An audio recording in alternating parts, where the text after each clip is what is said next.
Pioneer League, David Patterson here. Another weekend of youth football and keeping kids off of these streets.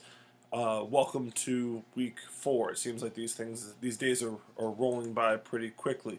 Let me kind of get into a short version of this week's message.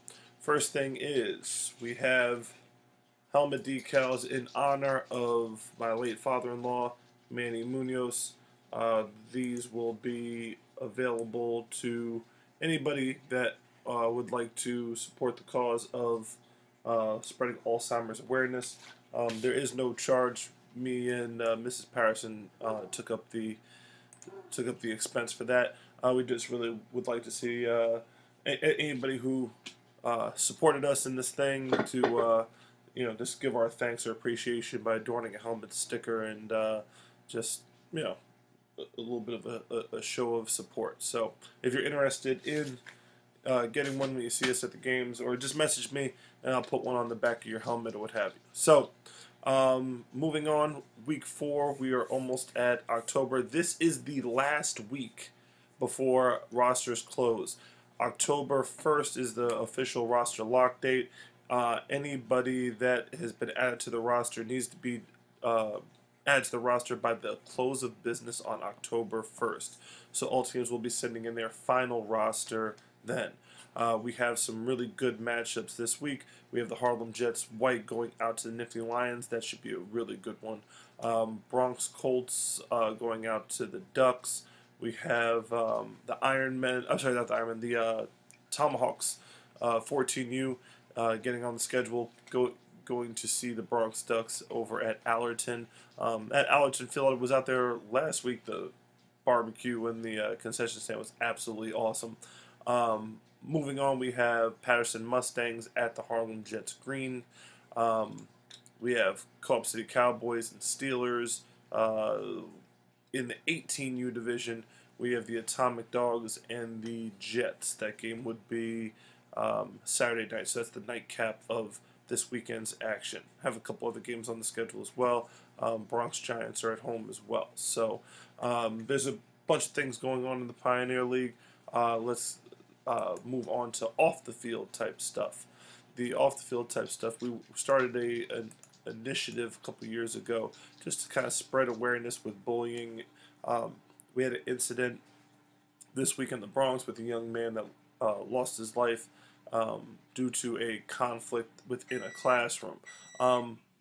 When it comes down to it, every child should be safe in school, and we want to make sure that if there is any issues pertaining to school with any of our players, whether it be just some concerns, frustrations, or what have you, that we teach our kids the coping mechanisms on how to effectively deal with a challenging situation. With that, on the football field, one of the ways in which we teach our kids how to deal with challenging circumstances or situations is the way we conduct ourselves with referees. There are plenty of times in which referees make mistakes. There are plenty of times in which coaches make mistakes. The moral of the story is that when it comes down to it, in the National Football League, if an official makes 4 mistakes during the course of the game, they are rated as a good job, a solid job. So if the NFL refs make 4 mistakes a game, why is it that some of our people decide that youth football referees should be perfect every single time? It doesn't teach our kids on how to deal with tough situations or difficult circumstances without lashing out. So main point of emphasis for this week is leave the refs alone. Continue to coach your team, continue to support your team. If a referee makes a call that you don't like or don't agree with, keep it moving and go on to the next play. If there is a call that's incorrect, there is a challenge system in our league where you can actually challenge. You get one challenge a game, and you can challenge whether the referee has the rule right or not.